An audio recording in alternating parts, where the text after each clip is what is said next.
नमस्ते दोस्तों। मैं हूं सलोनी। 37 साल की एक साधारण सी लड़की जो मुंबई की चमक धमक में रहती है।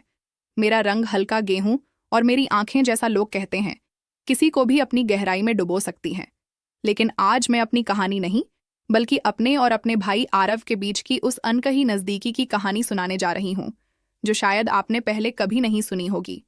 यह कहानी है प्यार, विश्वास और उन अनकहे जज्बातों की जो दो दिलों को जोड़ते हैं, भले ही दुनिया उन्हें सिर्फ भाई बहन के रिश्ते में देखे। आरव, मेरा बड़ा भाई, 31 साल का है, लंबा हट्टा कट्टा, और वह मुस्कान जो किसी का भी दिन बना दे। वह एक सॉफ्टवेयर इंजीनियर है और हमेशा अपने काम में डूबा रहता है। लेकिन जब बात दिल से दिल तक जाती है, तो वह मेरे लिए वह इंसान है जो मेरी हर छोटी बड़ी बात समझता है। हमारा रिश्ता हमेशा से खास रहा है, लेकिन पिछले कुछ महीनों में कुछ ऐसा हुआ जिसने हमारे रिश्ते को एक नया मोड़ दे दिया। तो चलिए शुरू करते हैं यह कहानी। बात उस दिन की है जब दिल्ली में बारिश का मौसम था। आसमान में काले बादल, हल्की हल्की फुहारें और ठंडी हवा जो मन को सुकून दे रही थीं। मैं अपने ऑफिस से थक हार कर घर लौटी थी। मेरा मूड कुछ खराब था, क्योंकि मेरी जॉब में बॉस ने फिर से मेरे प्रोजेक्ट पर सवाल उठाए थे। मैं सोफे पर लेटी थी, अपने फ़ोन में कुछ स्क्रॉल कर रही थी। तभी आरव घर आया। उसकी शर्ट बारिश में भीगी हुई थी और बाल बिखरे हुए थे। उसने मुझे देखा और हंसते हुए कहा, क्या सलोनी, फिर से बॉस की डांट खाकर मुंह लटकाए बैठी हो? मैंने उसे घूरते हुए कहा, हाँ भाई, तुम्हें क्या, तुम तो अपने लैपटॉप में ही जीते हो। लेकिन उसकी वह हंसी, वह बेफिक्र अंदाज मेरे गुस्से को पल में पिघला देता था। उसने अपने बैग से एक छोटा सा पार्सल निकाला और मेरे सामने रख दिया। ये क्या है? मैंने उत्सुकता से पूछा। खोलकर देख, उसने मुस्कुराते हुए कहा। मैंने पार्सल खोला और उसमें थी एक खूबसूरत सिल्वर ब्रेसलेट, जिसके बीच में एक छोटा सा हार्ट शेप लॉकेट था। मैं हैरान थी।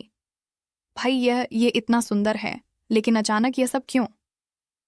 वह हल्के से मुस्कुराया और बोला, बस यूं ही तुझे उदास देखा तो सोचा मेरी छोटी बहन का मूड ठीक कर दूं। उसकी इस बात ने मेरे दिल को छू लिया। मैंने उसे गले लगाया और कहा, तुम सच में बेस्ट भाई हो। उस दिन के बाद मैंने और आरव ने एक दूसरे के साथ ज्यादा वक्त बिताना शुरू किया। हम दोनों साथ में कॉफी पीने जाते, पुरानी यादें ताज़ा करते और कभी कभी देर रात तक मूवीज देखते। लेकिन एक दिन कुछ ऐसा हुआ जिसने हमारे रिश्ते को एक नया रंग दे दिया। वह एक रविवार की शाम थी। मम्मी पापा किसी रिश्तेदार के यहाँ गए थे और घर में सिर्फ मैं और आरव थे। मैं किचन में कुछ बना रही थी और आरव लिविंग रूम में टीवी देख रहा था। अचानक बिजली चली गई, चारों तरफ अंधेरा छा गया और मैं डर के मारे चीख पड़ी, भाई ये बिजली कब जाएगी? मैंने डरते हुए कहा। वह हंसते हुए किचन में आया और बोला, अरे सलोनी, डरपोक, कहीं के रुको, मैं मोमबत्ती लाता हूँ। उसने जल्दी से एक मोमबत्ती जलाई और मेरे पास आकर खड़ा हो गया। मोमबत्ती की हल्की सी रोशनी में उसका चेहरा और भी आकर्षक लग रहा था। उसने मेरी तरफ देखा और कहा, तू सच में बहुत डरपोक है, लेकिन प्यारी भी। उतनी ही मैं हल्के से शर्मा गई और बोली, हाँ हाँ, बहुत तारीफ मत करो। लेकिन उसकी आंखों में कुछ था जो मैंने पहले कभी नहीं देखा था। उसकी वह नजरें, वह गर्मजशी, वह कुछ ऐसा जिसे शब्दों में नहीं बांधा जा सकता था। उस पल मैंने उसे हल्के में ले लिया, पर तभी मेरे भीतर कुछ हिलोरे लेने लगी। एक अजीब सी बेचैनी घर कर गई। कुछ ही दिनों बाद आरव को मुंबई बिजनेस ट्रिप पर जाना था। उसने बताया कि 1 हफ्ते के लिए जा रहा है। मुझे खुद भी समझ नहीं आया क्यों, पर उसका जाना मुझे बेहद खल रहा था। शायद मैं उसकी मौजूदगी की आदी हो चुकी थी। 1 हफ्ता भर की दूरी भी मेरे मन में घबराहट भर गई। उसके लौटने पर मैंने एयरपोर्ट जाकर उसे सरप्राइज देने का प्लान बनाया। मैंने अपनी पसंदीदा काली ड्रेस पहनी, हल्का मेकअप किया और चल पड़ी। जैसे ही वह गेट से बाहर आया और मुझे देखा, उसकी निगाहों में चमक आ गई। उसने मुझे कसकर गले लगा लिया।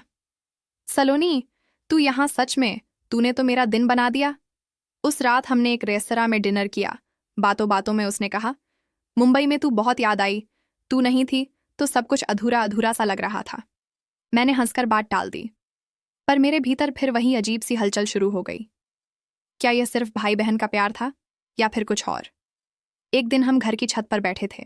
रात का सन्नाटा, आसमान में टिमटिमाते तारे और ठंडी हवा के झोंके। मैंने अपनी शॉल कसकर लपेटी और देखा तो आरव मुझे घूर रहा था। इस बार उसकी आंखों में कुछ और ही बात थी। सलोनी, उसने धीरे से कहा, क्या तुझे कभी लगा है कि कुछ रिश्ते सिर्फ नाम के लिए नहीं होते, कि वह उससे कहीं ज्यादा गहरे होते हैं? मेरी धड़कनें तेज होने लगीं। क्या मतलब भाई? मैंने हिचकिचाते हुए पूछा। वह मुस्कुराया और करीब आया। सलोनी, मैं तुझसे कुछ कहना चाहता हूं। जानता हूं शायद गलत लगे, पर मैं तुझसे सिर्फ एक बहन की तरह नहीं, बल्कि उससे कहीं ज्यादा प्यार करता हूं। उसके शब्द मेरे लिए जैसे कौंध गई हो। बिजली में सन्न रह गई। मन में सवालों का भंवर उमड़ पड़ा। क्या यह ठीक था? क्या मेरे मन में भी ऐसा ही कुछ था? पर उसकी आंखों में छलकती सच्चाई ने मुझे बांध लिया। मैंने धीरे से कहा, भाई, मेरा मतलब, आरव, मुझे थोड़ा वक्त चाहिए। ये सब इतना अचानक है। उसने मेरा हाथ अपने हाथों में ले लिया। मैं इंतजार करूंगा। सलोनी, पर यह सच है कि तू हमेशा से मेरे लिए सबसे खास रही है। उस रात के बाद कुछ बदल गया। हम और भी करीब आ गए, पर साथ ही एक डर भी साथ लगा। दुनिया का डर, समाज का डर। हमने तय किया कि यह रिश्ता सिर्फ हमारे दिलों तक सीमित रहेगा। हमारी मुलाकातें और भी खास हो गई। चांद तारों भरी छत पर, किसी शांत कॉफी शॉप के कोने में, या घर के किसी एकांत कोने में, वहां हम बस एक दूसरे की बातें सुनते, अपने दिलों के राज बांटते। एक दिन पार्क में टहलते हुए आरव ने मुझे एक छोटा सा खत दिया। उसमें लिखा था, सलोनी, मेरी दुनिया तू ही है। दुनिया चाहे जो भी कहे, मेरे लिए तू हमेशा सबसे खास रहेगी। वादा करता हूं, चाहे कुछ भी हो जाए, मैं हमेशा तेरे साथ रहूंगा, तेरा। आरव। उन शब्दों ने मेरी आंखें नम कर दी। मैंने उसे गले से लगा लिया। आरव, मैं भी तुझसे उतना ही प्यार करती हूं। हमारी कहानी खत्म नहीं हुई। हमने तय किया कि इस प्यार को अपने दिलों में जिंदा रखेंगे, भले ही दुनिया के सामने वही भाई बहन बने रहे।